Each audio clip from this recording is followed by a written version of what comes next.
திருப்பூர்லேருந்து பிரசன்னதேவி ஈஸ்வரி ராஜுங்க.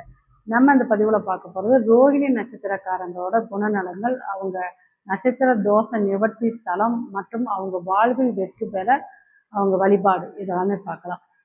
பொதுவாகவே ரோகிணி நட்சத்திரம் அப்படிங்கிறப்ப இது நல்ல ஒரு அழகான நட்சத்திரம், கலைத்திறன் உள்ள நட்சத்திரம், கலை உணர்வு மிக்க நட்சத்திரம் அப்படின்னே சொல்லலாம்.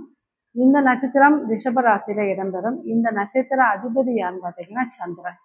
இப்போ இந்த நட்சத்திரத்தில் பிறந்தவங்க பார்த்தீங்கன்னா நல்லா அழகானவங்களா இருப்பாங்க, அடுத்தவங்களுக்கு ஒரு வழிகாட்டியாக இருப்பாங்க, அறிவுரை சொல்லக்கூடியவங்களா இருப்பாங்க.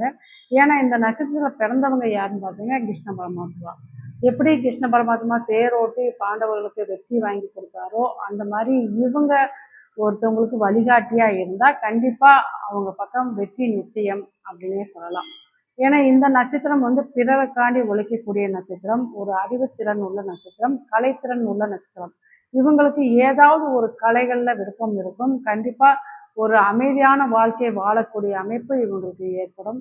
நல்ல ஒரு இசை மற்றும் ஒரு மியூசிக் கேட்குறது, பாட்டு பாடுறது இதெல்லாமே இவங்களுக்கு ரொம்ப ரொம்ப பிடிக்கும் அப்படின்னே சொல்லலாம்.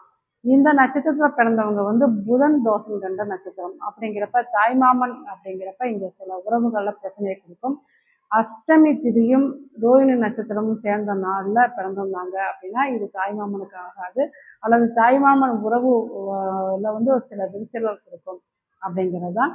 இந்த ரோஹிணி நட்சத்திரக்காரங்க பார்த்தீங்கன்னா மிருகசீஷம் நட்சத்திரக்காரங்க கூட ஒரு தொழில் பார்ட்னரோ ஒரு வாழ்க்கை துணையாக ஏற்றுக்கிறது இந்த மாதிரி இருக்கிறப்ப கண்டிப்பாக இந்த நட்சத்திரம் ஒரு வெற்றியை கொடுக்கும் அப்படிங்கிறது தான்.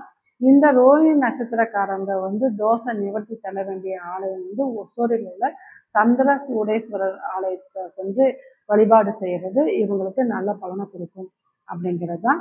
இதுபோல் ஜோதிட தகவலுக்கு நமது சேனலை சப்ஸ்கிரைப் பண்ணிக்கோங்க. நன்றி.